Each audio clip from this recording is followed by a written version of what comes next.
Hello friends, ધોરણ 8 સામાજિક વિજ્ઞાન પાઠ બીજો પર્યાવરણીય પ્રદૂષણ. મિત્રો, આપણે ગયા લેક્ચરોની અંદર પર્યાવરણીય પ્રદૂષણની અંદર 3 પ્રકારના પ્રદૂષણો વિશેની વાત કરી હતી કે મનુષ્ય દ્વારા પર્યાવરણની અંદર કેવી રીતે પ્રદૂષણ છે તે ફેલાવવામાં આવે છે. જેમાં આપણે સૌથી પહેલાં જોયું હતું પાણીનું પ્રદૂષણ, કે આપણા દ્વારા ઉદ્યોગોને પાણી જોઈએ છે, પ્રક્રિયામાં માલ બનાવવા અને અન્ય હેતુઓ માટે આ પાણી અસ્વચ્છ થઈ જાય એટલે તેને નકામું ગંદુ પાણી નકામું ગણી નદી, નાળા કે ખુલ્લી જમીન પર છોડી મૂકવામાં આવે છે. અને આ કેમિકલયુક્ત ગંદુ પાણી નદીના પાણીને પ્રદૂષિત કરે છે. ઉદ્યોગોના કારણે છોડાયેલું આવું પાણી નદીના જળ પ્રવાહને દૂષિત કરી નાખે છે. વળી જમીન પર ખુલ્લામાં છોડી દેવાયેલું પાણી જમીનમાં ઉતરે છે અને આ પાણી ભૂમિગત જળને પણ પ્રદૂષિત કરે છે. આજે શહેરીકરણ ખૂબ મોટા પાયે થયેલું છે. શહેરોની ગટરના પાણી પણ નદીઓ અને તળાવોમાં છોડી દેવામાં આવે છે, જે નદીના પાણીની મોટી સમસ્યા ઊભી કરે છે. આજે ઔદ્યોગિકરણથી વરસાદના પાણી પણ દૂષિત બન્યા છે. ઉદ્યોગોનો ધુમાડો, ગંધ વરસતા વરસાદ સાથે પાણીમાં ભળે છે અને એ પાણી દૂષિત કરે છે. ઉદ્યોગો અને કારખાનાઓમાં વપરાયેલું ગંદુ પાણી નાળા અને જમીન પર છોડી મૂકવામાં આવે છે ત્યારે જળચર પ્રાણીઓ નાશ પામે છે. માછલી મરી જવાના ઘણા કિસ્સા આપણે સાંભળ્યા છે. તેલ ગાળણથી સમુદ્રનું પાણી દૂષિત થાય છે અને જળ પ્રદૂષણથી કોલેરા, કમળો, ઝાડા ઉલટી જેવા રોગો પણ થાય છે. કદાચ એટલે જ આજે આપણે ત્યાં મુસાફરીમાં, ઓફિસ કે શાળામાં જતા બાળકોએ પાણીની બોટલ સાથે રાખવી પડે છે. આપણી ઘણી નદીઓ ગટર સમાન બની ગઈ છે. નદીઓના ગંદા પાણી ખેતીકામ માટે વપરાય છે અને આને પરિણામે ઉત્પન્ન થતા પાક, ઘાસચારો, શાકભાજી પ્રદૂષકોથી ભરપૂર હોય છે. દરેક વર્ગ, વ્યક્તિ, રાજકારણી, ખેડૂત, ઉદ્યોગપતિ, શિક્ષિત વ્યક્તિ, કારીગર કે કર્મચારી પ્રજાના હિત વિરુદ્ધ ચેડા કરતાં જરાય અચકાતા નથી અને ઉદ્યોગોના પાણીને શુદ્ધ કરી નદી નાળામાં છોડવા જોઈએ. સરકારે ઉદ્યોગો પર કડક નિયંત્રણ રાખવું જોઈએ. આપણે પાણીનો વિવેકપૂર્ણ ઉપયોગ કરવો જોઈએ, જેથી કરીને આ પાણી છે તે પ્રદૂષિત ન થાય. બીજું પ્રદૂષણ આપણે જોયું હતું હવાનું પ્રદૂષણ, એર પોલ્યુશન. આજે પાણીની જેમ હવાના પ્રદૂષણે પણ જગતમાં મોટી સમસ્યા ઊભી કરી છે. દરેક શહેરો અને કેટલાક ગ્રામ્ય વિસ્તારોના ચોક્કસ પ્રકારના ઉદ્યોગો વિકાસ પામ્યા છે. ઉદ્યોગોમાંથી છોડવામાં આવતા ગેસ, ધુમાડો હવામાં ભળતા હવાનું પ્રદૂષણ થાય છે. આજે ખનિજ તેલનો ઉપયોગ ખૂબ જ મોટા પ્રમાણમાં વધી ગયો છે. પેટ્રોલ અને ડીઝલથી ચાલતા વાહનો હવામાં ધુમાડો અને વાયુઓ કે નાઇટ્રસ ઓક્સાઇડ, કાર્બન મોનોક્સાઇડ, બેન્ઝોપાયરીન અને કાર્બન ડાયોક્સાઇડ ભેળવે છે, જેથી હવામાં આવા વાયુઓનું પ્રમાણ ખૂબ જ વધી ગયું છે. આજે જંગલો પણ મોટા પ્રમાણમાં કપાવાથી હવાનું પ્રદૂષણ વધી રહ્યું છે. વૃક્ષો અને વનસ્પતિ ઓછી થતાં હવામાં ધૂળના રજકણો ઉડીને ભળે છે. વૃક્ષો ઓછા થવાથી ઝેરી વાયુ CO2નું પ્રમાણ વધવા લાગ્યું છે, જેને લીધે ગ્લોબલ વોર્મિંગ એટલે કે વૈશ્વિક તાપમાનમાં વધારો થવાની સમસ્યા ઊભી થઈ છે. હવાના પ્રદૂષણથી ફેફસાની બીમારી જેવી કે દમ, હાંફણ જેવા રોગો થાય છે. હવામાં ઉડતા ધૂળના રજકણોથી શરદી, ઉધરસ, ખાંસી જેવા રોગો થાય છે. વધુ પડતા પ્રદૂષણથી ગુંગળાઈને ઘણા પ્રાણીઓના મૃત્યુ પણ થયા છે. હવાના પ્રદૂષણથી ગરમી વધી રહી છે. કેટલીક વાર આવા વાયુઓ વરસાદ સાથે ભળતા એસિડનો વરસાદ પણ થાય છે, જે વનસ્પતિ અને પ્રાણીઓને ખૂબ જ મોટું નુકસાન કરે છે. હવાનું પ્રદૂષણ અટકાવવા ઉદ્યોગો માટે કેટલાક નિયમો બનાવી તેનો ચુસ્તપણે અમલ કરવો જોઈએ. યોગ્ય પ્રમાણમાં ધુમાડો કે ઝેરી ગેસ ફિલ્ટર થાય તેવા સાધનો વિકસાવવા જોઈએ. પર્યાવરણ જાગૃતિના અભિયાનો ચલાવવા જોઈએ. કસૂરવાર ઉદ્યોગોને સરકારે કડક થઈ બંધ કરાવવા સુધીનો દંડ કરવો જોઈએ. પેટ્રોલ, ડીઝલનો જરૂર પૂરતો જ ઉપયોગ કરવો જોઈએ. પ્રદૂષણ મુક્ત CNG અને PNGનો ઉપયોગ કરવો જોઈએ. વાહનોમાં PUCનો કડક અમલ કરવો જોઈએ.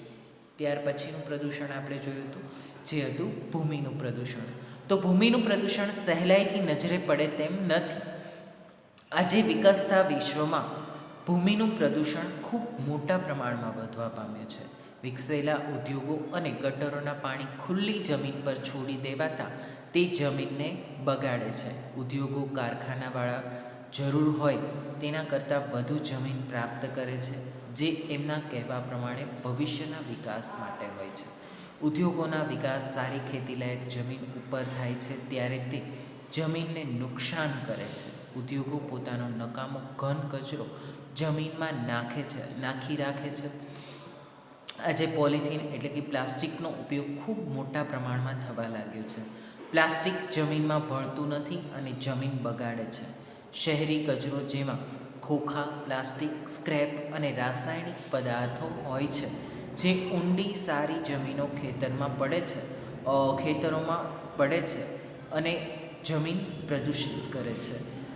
ખેડૂતો વધુ ઉપજ મેળવવા માટે રાસાયણિક ખાતરોનો પણ બહોળા પ્રમાણમાં ઉપયોગ થઈ રહ્યો છે.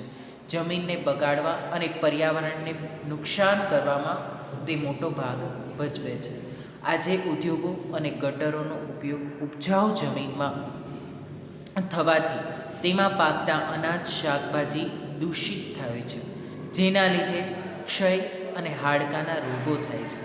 ઉપજાઉ જમીન ઓછી થતાં અનાજની તંગી સર્જાવાની શક્યતાઓ ઊભી થઈ છે. જમીનમાં તે ઉમેરાતા પ્લાસ્ટિક અને કારખાનાઓના સૂક્ષ્મ જીવાણુઓનો નાશ કરે છે. ઉદ્યોગોનો ઘન કચરો પણ સૂક્ષ્મ જીવાણુઓ માટે ઘાતક બની રહ્યું છે. આ જીવાણુઓ જમીનને ઉપજાઉ બનાવે છે, પરંતુ તેના નાશથી જમીન બિન ઉપજાઉ બને છે. આપણે ભૂમિ પ્રદૂષણને અટકાવી શકીએ તેમ છીએ. આપણે પ્લાસ્ટિક અને કેમિકલનો ઉપયોગ જરૂર પૂરતો જ કરવો જોઈએ. ઉપજાઉ જમીનમાં ઉદ્યોગો સ્થાપવા ન જોઈએ. પર્યાવરણનું જતન કરવું જોઈએ. રાસાયણિક ખાતરને બદલે જૈવિક દેશી ખાતરો વાપરવા જોઈએ. જંતુનાશક દવાઓ ઓછા પ્રમાણમાં ઉપયોગમાં લેવી જોઈએ. નકામા પ્લાસ્ટિક અને ઘન કચરાને બાળીને રિસાયકલ કરી તેનો નાશ કરી ફરીવાર તેનો ઉપયોગ કરવો જોઈએ. પરંપરાગત સ્ત્રોતનો ઉપયોગ કરવો જોઈએ, જેમ કે લીલો પડવાશ. નવી ટેકનોલોજીનો ઉપયોગ કરવો જોઈએ. પાણી પણ બચાવે અને પ્રદૂષણને પણ ટપક સિંચાઈ પદ્ધતિ જેવી પદ્ધતિઓ દ્વારા છે તે જળ પ્રદૂષણ પણ અટકી શકે અને પ્રદૂષણથી પણ આપણે મુક્ત રહી શકીએ. ત્યાર પછીનું પ્રદૂષણ છે ધ્વનિ પ્રદૂષણ. ધ્વનિ એટલે અવાજ, અને અવાજનું જે પ્રદૂષણ થતું હોય છે તેને ધ્વનિ પ્રદૂષણ તરીકે ઓળખવામાં આવે છે. વાયુ અને જળ પ્રદૂષણ ઉપરાંત ધ્વનિ એટલે કે ઘોંઘાટ કે અવાજ પ્રદૂષણ ખૂબ જ વધી ગયું છે. અત્યારે તમે જો તો કારખાનાઓની અંદર મોટા મહાકાય યંત્રોનો ઉપયોગ કરવામાં આવે છે, અને આ યંત્રોનો ઉપયોગ કરવાથી તે પ્રદૂષણ છે તે ફેલાતું હોય છે. ધ્વનિ પ્રદૂષણ એટલે સામાન્ય ભાષામાં મિત્રો આપણે કહીએ તો જે અવાજ આપણને સાંભળવો ગમતો નથી તે અવાજને ધ્વનિ પ્રદૂષણ કહેવામાં આવે છે. એટલે જરૂર કરતાં જ્યારે વધારે અવાજ થાય છે ત્યારે તે અવાજ ધ્વનિ પ્રદૂષણ જ ગણી શકાય. ડીજે સાઉન્ડ હોય તો તે અમુક મર્યાદા સુધી તે અવાજ સાંભળવો આપણને ગમે, પરંતુ પછી તમારું મનપસંદ ગીત જ તે જ મર્યાદા કરતાં જ્યારે વધી જાય છે ને વધારે લાઉડ સ્પીકરમાં સંભળાવવામાં આવતું હોય છે, વગાડવામાં આવે છે, તો તેના દ્વારા ધ્વનિ પ્રદૂષણ ફેલાય છે તેવું આપણે સ્પષ્ટપણે કહી શકીએ. કારખાનાઓમાં ચાલતા યંત્રો, વાહનોના કારણે અવાજ થાય છે તે ઘણો ઊંચો હોય છે, જે અવાજનું પ્રદૂષણ ઊભું કરે છે. આપણી પ્રજા અને સમગ્ર વિશ્વની પ્રજા ઉત્સવ પ્રિય છે. આજે સમગ્ર વિશ્વમાં અનેક ઉત્સવ ઉજવાય છે, જેમાં મોટા લાઉડ સ્પીકરો કે પછી બેન્ડ વાજા, ઢોલ વગેરે વગાડવાથી ડીજે દ્વારાથી ધ્વનિનું પ્રદૂષણ થાય છે. કે આપણી પ્રજા અને વિશ્વની દરેક પ્રજાઓ છે તે ઉત્સવ પ્રિય છે, બરાબર છે. અને ઉત્સવ પ્રિય પ્રજા હોવાને કારણે આપણે બધા જ લોકો દ્વારા આવા ઉત્સવોની ઉજવણી સમયે બેન્ડ વાજાનો ઉપયોગ કરતા હોઈએ છીએ, ડીજેનો ઉપયોગ કરતા હોઈએ છીએ, ઢોલ નગારા વગાડતા હોઈએ છીએ, બરાબર છે. અને આ બધા દ્વારા ધ્વનિ પ્રદૂષણ છે તે થતું હોય છે. ચૂંટણી કે રમતોમાં વિજયી થવાથી મોટા પ્રમાણમાં ફટાકડા ફોડવા, વાજિંત્ર વગાડવાથી ધ્વનિનું પ્રદૂષણ થાય છે. નેતાઓ ચૂંટણીમાં જીતે તેવા સમયે પણ મોટા પ્રમાણમાં ફટાકડાઓ છે તે ફોડવામાં આવે છે, કારણ કે તે લોકોને તો કોઈ નિયમો લાગુ નથી પડતા. તેવા સમયે તે લોકો ચૂંટણીમાં જીતે છે એટલે મોટા અવાજથી છે તે થતો હોય તેવી રીતે ફટાકડા છે તે ફોડવામાં આવતા હોય છે, વાજિંત્રો વગાડવામાં આવતા હોય છે, અને તેના કારણે પણ ધ્વનિ પ્રદૂષણ છે તે ખૂબ જ મોટા પાયે થતું હોય છે. શહેરોની અંદર બસ, રિક્ષાઓ, દ્વિચક્રી વાહનો એટલે કે સ્કૂટર, મોટરસાઇકલ વગેરે દ્વિચક્રી વાહનો મોટા પ્રમાણમાં છે. અયોગ્ય જગ્યાએ પાર્કિંગ કરવાથી આવા વાહનોનો ભરાવો થાય છે, જે ધ્વનિ પ્રદૂષણ ફેલાય છે. બરાબર છે કે આવા વાહનો છે તે પણ અત્યારે ખૂબ જ મોટા પ્રમાણમાં છે તેનો ઉપયોગ કરવામાં આવે છે, અને આ વાહનો મોટા પ્રમાણમાં ઉપયોગમાં લેવાય છે. તેના લીધે ઘણી વખત આ વાહનોની અંદર પણ યોગ્ય ઈંધણ ન વાપરવામાં આવે તેવા સમયે આ વાહનો દ્વારા પણ ધ્વનિ પ્રદૂષણ છે તે ફેલાતું હોય છે. ધ્વનિ પ્રદૂષણથી ઘોંઘાટના કારણે બહેરાશ આવવા ઉપરાંત માનસિક સ્વાસ્થ્ય ઉપર વિપરીત અસર પડે છે. કે ધ્વનિ પ્રદૂષણના લીધે ઘોંઘાટ થાય છે, તેનાથી બહેરાશ તો આવે જ છે વ્યક્તિમાં, પરંતુ વ્યક્તિનું માનસિક સ્વાસ્થ્ય છે તેના ઉપર પણ ધ્વનિ પ્રદૂષણની વિપરીત અસર પડે છે. એટલે તેની ખરાબ અસર છે તે વ્યક્તિના વ્યક્તિત્વ ઉપર પડતી હોય છે. તેનું ચીડિયાપણું વધી જાય છે, એટલે સ્વભાવ છે તે કેવો થઈ જાય છે? ચીડિયો થઈ જાય છે. વધુ પડતા અવાજથી પ્રકૃતિ પર વિપરીત અસર થાય છે. ઘણા કીટકો અને જીવાણુઓ જે આપણને ઉપયોગી છે તે નાશ પામે છે. હોસ્પિટલ, શાળા કે દવાખાના પાસે નો હોર્ન, સાયલન્સ પ્લીઝ જેવા ચિહ્નો આપણે મૂકવા પડે છે. તે ખરેખર ધ્વનિ પ્રદૂષણની મારકતા દર્શાવે છે. હોસ્પિટલો હોય, દવાખાના હોય, ત્યાં નો હોર્ન, સાયલન્સ પ્લીઝ એવા, કારણ કે લોકો સમજતા નથી. આવા ચિહ્નો મૂકેલા હોય છે, છતાં પણ લોકો દ્વારા આવા જગ્યાએ પણ હોર્ન મારવામાં આવતા હોય છે, અવાજ છે તે કરવામાં આવતો હોય છે. વરઘોડા કે એવું કંઈ કાઢવામાં આવે ત્યારે ડીજેનો એનો મોટા પાયા પર ત્યાંથી ઉપયોગ છે તે થતો હોય છે. નાગરિક પોતે જ સમજે એ જ એનો ઉપાય છે. ધ્વનિ પ્રદૂષણનો ઉપાય શું છે? તો કે નાગરિક પોતે સમજે કે પોતે બને તેટલો ઓછો અવાજ કરે. આપણે ઉત્સવો, પ્રસંગો દરમિયાન વધુ પડતા અવાજ કરતા વાજિંત્રો વગાડવા ન જોઈએ. ધ્વનિ પ્રદૂષણને અટકાવવા માટે આપણે ઉત્સવો દરમિયાન વધુ પડતા વાજિંત્રો છે તે વગાડવા ન જોઈએ. ફટાકડા ન ફોડવા જોઈએ એની ના નથી, પરંતુ મર્યાદિત માત્રામાં તે દરેકનો ઉપયોગ છે તે કરવો જોઈએ.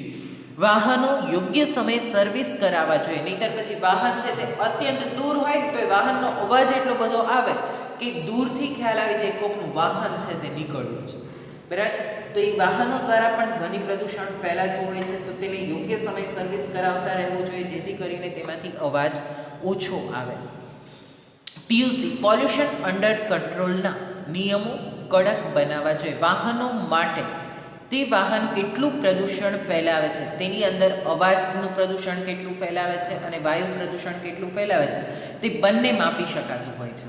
તો તે નિયમ કડક બનાવવો જોઈએ કે દરેક વાહનોના પીયુસી છે તે ફરજિયાત રીતે ચેક થાય તેવી વ્યવસ્થા કરવી જોઈએ. વસ્તી ગીચતાને નિયંત્રણમાં રાખવી જોઈએ. ઉદ્યોગોના અવાજને નિયંત્રિત કરવા વનીકરણ કરવું જોઈએ. વાહનોના અવાજને ઘટાડવા રસ્તાઓની આજુબાજુ વૃક્ષો ઉગાડવા જોઈએ. કે વાહનોના અવાજને ઘટાડવા માટે વૃક્ષો છે ને તે અવાજનું શોષણ કરે છે, અને એટલા માટે વાહનોનો વધારે પડતો અવાજ છે તે ન થાય તે માટે રસ્તાની આજુબાજુમાં પણ વૃક્ષો ઉગાડવા જોઈએ. રસ્તાઓ પહોળા બનાવવા જોઈએ. વધુ પડતા ટ્રાફિકની સમસ્યા હોય ત્યાં વન વે બનાવવા જોઈએ, એટલે એક તરફી રસ્તાઓ છે તે બનાવવા જોઈએ. કારણ કે સામસામે વાહનો આવે તો ટ્રાફિકની સમસ્યા થાય, ટ્રાફિક જામ થાય એટલે લોકો શું કરે? હોર્ન વગાડવા માટે, અને તેના દ્વારા ધ્વનિ પ્રદૂષણ છે તે ફેલાતું હોય છે.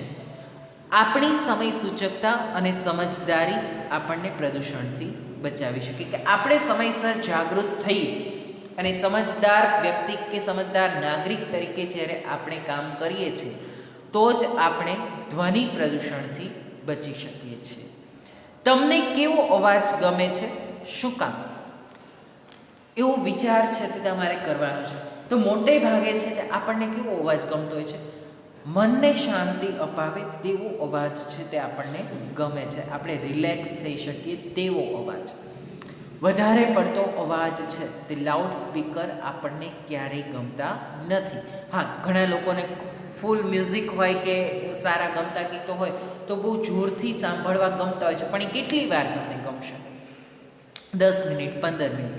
પરંતુ શાંત મ્યુઝિક ચાલતું હોય તો તમને સતત એ સાંભળવું છે તે ગમતું હોય છે, કારણ કે એ અવાજ છે તે આપણા આત્માને, મનને શાંતિનો અનુભવ કરાવતો હોય છે. એટલા માટે તેવો અવાજ સાંભળવો આપણને ગમે છે.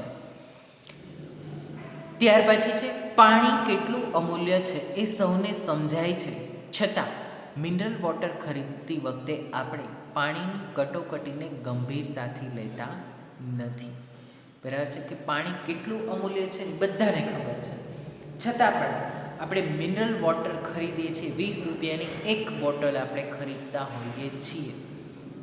તેવા સમયે પણ આપણે એમ નથી સમજતા કે પાણી આટલું બધું મોંઘું છે, તો આપણે તેનો વિવેકપૂર્ણ જરૂરિયાત મુજબ જ ઉપયોગ કરવો જોઈએ. સવાલ માત્ર પાણીનો જ નથી.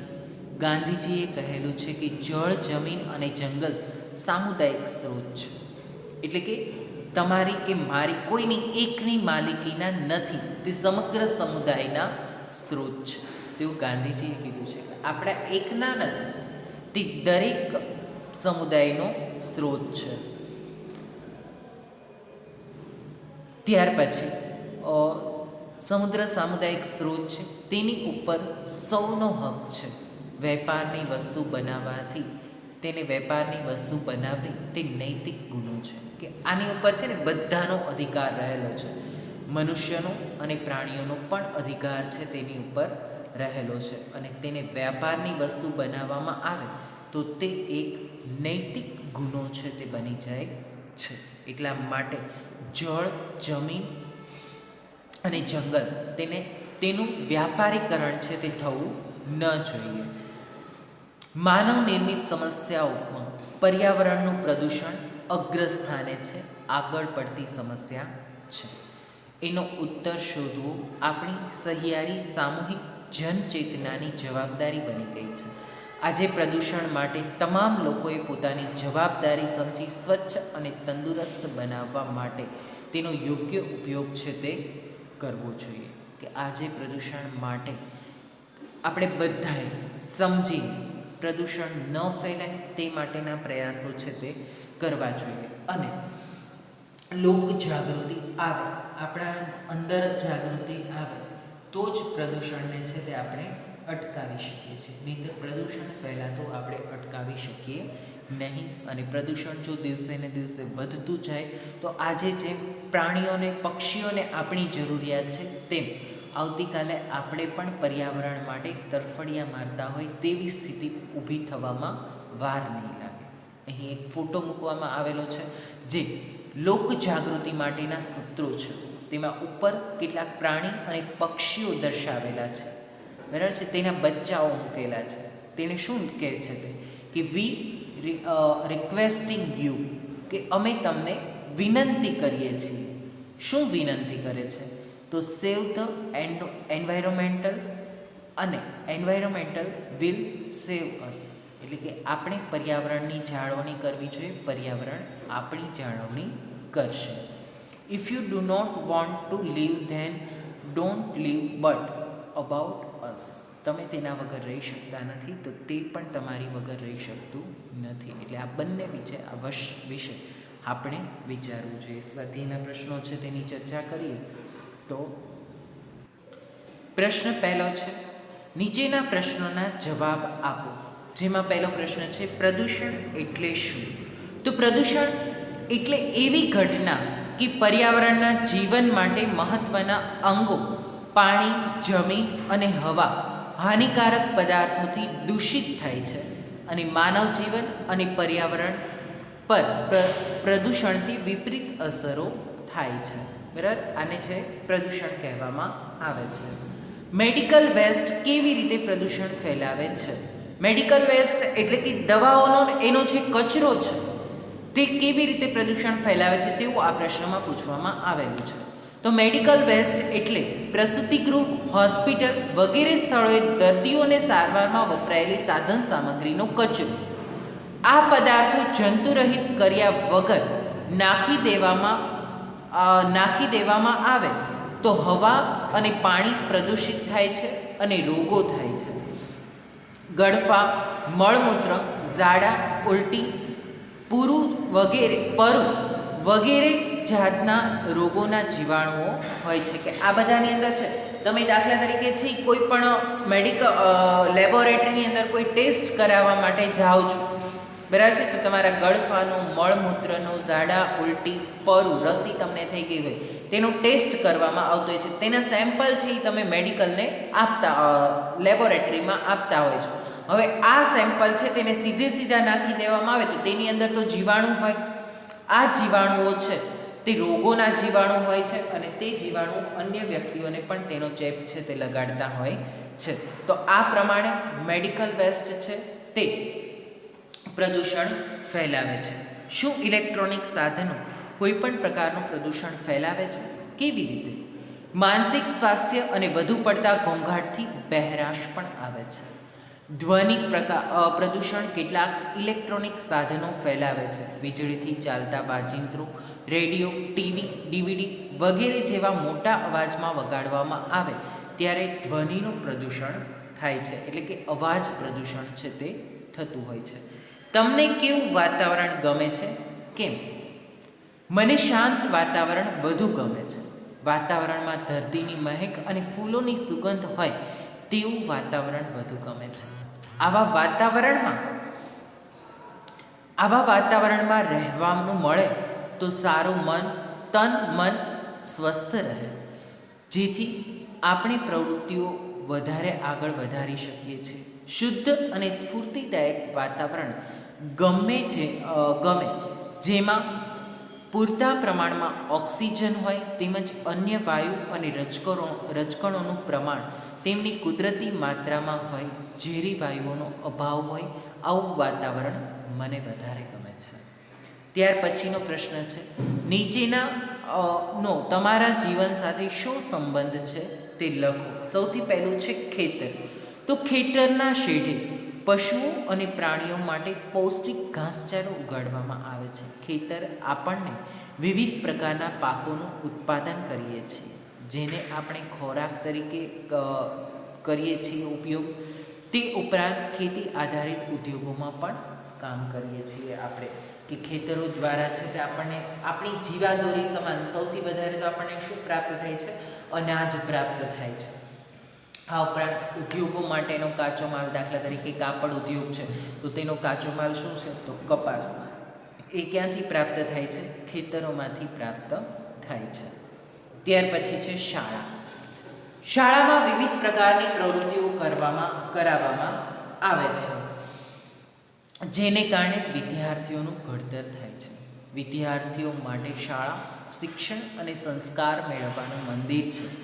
ત્યાં મને અનેક વિષયોની જાણકારી અને સારું જીવન જીવવાની તાલીમ મળે છે. સ્વાવલંબન, ખેતદિલી, ભાતૃભાવ, શિસ્ત વગેરે જેવા ગુણો પણ મળે છે. શાળા એ સંસ્કાર અને વિદ્યાનું મંદિર છે. મિત્રો, ત્યારે કોરોના મહામારીના કારણે તમને લોકોને પણ શાળાનું મહત્ત્વ સમજાયું હશે કે કેટલા સમયથી તમે લોકો શાળાએ આવેલા નથી અને આ સમયગાળાથી તમે શાળાએ નથી આવેલા, તમે શાળાને કેટલી મિસ કરો છો. શાળામાંથી માત્ર શિક્ષણ જ આપવામાં આવતું નથી, પરંતુ સાથે સાથે જ તમારા અંદર સ્વાવલંબન, ખેતદિલી, ભાતૃભાવ, શિસ્ત વગેરેના ગુણો છે તે પણ તમને આપવામાં આવતા હોય છે. ત્યાર પછી રાજ્ય સરકાર કાયદો અને સુવ્યવસ્થા જાળવે છે, જેના કારણે રાજ્યના લોકો ઉન્નતિ માટે પોતાની પ્રવૃત્તિઓ કરી શાંતિથી પોતાનું જીવન ગુજારી શકે છે. ગુજરાત રાજ્ય એ સૌથી શ્રેષ્ઠ અને મારું પાલન પોષણ થયું છે. ગુજરાત રાજ્યમાં બધો વ્યવહાર ઘણી સરળતાથી ચાલે છે અને આપણા રાજ્યમાં માતૃભાષાનું ચલણ ચાલે છે. ગુજરાત રાજ્યમાં માતૃભાષામાં શિક્ષણ મળે છે અને આપણા રાજ્યમાં લોકોમાં આત્મીયતા કેળવાય છે અને કાયદો સુવ્યવસ્થા રાજ્ય સરકાર જાળવે છે. એટલે જે તે રાજ્યની અંદર આપણે વસવાટ કરતા હોઈએ તે માટે આપણું રાજ્ય આપણા માટે ખૂબ જ ઉપયોગી છે. અને છેલ્લું છે દેશ. દેશ ભાષા, ધર્મ, જાતિ, રાજ્ય વગેરે બાબતો કોઈ પણ પ્રકારનો ભેદભાવ નથી. બરાબર છે કે આપણે ભારત દેશની અંદર વસવાટ કરીએ છીએ તો આપણા દેશની અંદર કોઈ પણ ભાષા બોલનારા, કોઈ પણ ધર્મ પાળનારા, કોઈ પણ જાતિના લોકો કોઈ પણ રાજ્યમાં વસવાટ કરી શકે છે અને આ બાબતે કોઈ પણ વ્યક્તિની સાથે ભેદભાવ રાખવામાં આવતો નથી. આપણા દેશના બધા જ નાગરિકો દેશના કોઈ પણ સ્થળે રહીને આગળ વધવાની તકો આપી છે. આપણા રાજ્યોની સંઘ ભાવનાથી આપણો દેશ શક્તિશાળી અને વિશાળ બન્યો છે. ભારતના નાગરિક હોવાનું મને બહુ જ ગૌરવ છે કે હું ભારત દેશનો નાગરિક છું. તે માટે આપણને ગૌરવ છે. આપણો દેશ વિવિધતામાં એકતા ધરાવતો દેશ છે. પૂર્વથી પશ્ચિમ અને ઉત્તરથી દક્ષિણ એટલે કે કાશ્મીરથી કન્યાકુમારીને અટકથી કટક સુધી જુદા જુદા ધર્મ, જુદી જુદી ભાષા, જુદી જુદી સંસ્કૃતિ, અલગ અલગ પ્રકારના પહેરવેશ ધરાવતા લોકો દેશમાં વસવાટ કરે છે અને છતાં પણ વિદેશમાં જ્યારે આપણા દેશના લોકો ભેગા થાય ને તો તે ગુજરાતી, મરાઠી, પંજાબી મટીને કયો થઈ જાય છે? ભારતીય બની જાય છે. અને તે જ બાબત આપણને ગૌરવ અપાવે છે. આતંકવાદી અને દુશ્મનોથી પણ આપણો દેશ આપણું રક્ષણ કરે છે. ત્યાર પછી છે યોગ્ય જોડકા ગોઠવો. તો કયો પ્રદૂષણ, કયો રોગ, કયું પ્રદૂષણ ફેલાવે છે? તે અહીં ગટરનું પાણી. તો તે કયું પ્રદૂષણ છે? પાણીનું પ્રદૂષણ. એટલે એકની સામે શું આવશે? 4 આવશે. દમનો રોગ કયા પ્રદૂષણથી લાગે છે? તો હવાના પ્રદૂષણથી. એટલે બીજાની સામે લાગશે 3. બરાબર છે. હવાનું પ્રદૂષણ ફેલાતું હોય તેનાથી દમનો રોગ, શ્વાસ લેવાનો ગંભીર રોગ છે તે થતો હોય છે. રાસાયણિક ખાતરો અને દવાઓના ઉપયોગથી શું થાય છે? ભૂમિનું પ્રદૂષણ ફેલાય છે. એટલે રાસાયણિક ખાતર અને દવાનું પ્રદૂષણ, દવાઓનો વધારે પડતો ઉપયોગ છે, જંતુનાશક દવાઓનો ઉપયોગ, તે ભૂમિ પ્રદૂષણ. એટલે 3ની સામે આવશે 1. અને 80 ડેસિબલનો અવાજ કયું પ્રદૂષણ ફેલાવશે? ધ્વનિ પ્રદૂષણ છે તે ફેલાવશે. 80 ડેસિબલ કરતાં જ્યારે વધારે અવાજ હોય છે ત્યારે તે અવાજ છે તે ધ્વનિ પ્રદૂષણ છે તે ફેલાવતું હોય છે. અવાજનું પ્રદૂષણ છે તેના દ્વારા ફેલાતું હોય છે. આ સાથે જ તમારા ગામ કે શહેર કઈ રીતે પ્રદૂષિત થયું છે તેની નોંધ કરો. તો કુદરતી સ્ત્રોતોના અમર્યાદિત ઉપયોગથી હવા, પાણી અને વનસ્પતિમાં અશુદ્ધિ પેદા થઈ છે, જેના કારણે પ્રદૂષણ ફેલાયું છે. આજે હવા, ભૂમિ, પાણી, ધ્વનિ, અવકાશીય પ્રદૂષણો ખૂબ જ વધી ગયા છે. તેની ઘણી વિપરીત અસરો માનવ જીવન અને પર્યાવરણ પણ થવા લાગી છે. પાણીનું પ્રદૂષણ આજે શહેરમાં થતા ઉદ્યોગોને ખૂબ મોટા પાયે વધી રહ્યું છે. શહેરોમાં મોટા કારખાના, મિલો વગેરેનું ગંદુ પાણી અને ગટરોના પાણી પણ નદીઓ અને તથા તળાવમાં છોડી દેવામાં આવ્યું છે. એના કારણે પાણીના પ્રદૂષણની મોટી સમસ્યા ઊભી કરે છે. આજે ઔદ્યોગિકરણથી વરસાદનું પાણી પ્રદૂષિત બન્યું છે કે ઉદ્યોગોનો વધારે પડતો ઉપયોગ કરવામાં આવે છે, એટલે કે ઉદ્યોગોની સ્થાપના છે તે થઈ છે. તેના લીધે અવાજનું પ્રદૂષણ છે તે વધારે પ્રમાણમાં ફેલાયું છે. સાથે જ આ પાઠ છે તે અહીં પૂરો થાય છે. હવે પછીનો પાઠ છે ભારતમાં રાષ્ટ્રવાદ. તેની નેક્સ્ટ લેક્ચરની અંદર છે તે આપણે ચર્ચા કરીશું. આજનો લેક્ચર અહીંયા સુધી રાખીએ છીએ. આજના લેક્ચરનું તમારું હોમવર્ક છે તેની અંદર તમારે બીજા પાઠના સ્વાધ્યાયના દરેક પ્રશ્નો, એટલે કે આખો સ્વાધ્યાય જેની અત્યારે આપણે ચર્ચા કરી છે તે સંપૂર્ણ સ્વાધ્યાય છે તે ફેરબુકની અંદર તેની નોંધ વ્યવસ્થિત રીતે કરવાની છે. હવે પછી આપણે ભારતમાં રાષ્ટ્રવાદ ત્રીજો પાઠ શરૂ કરીશું. ત્યાં સુધી રાખીએ છીએ. Thank you.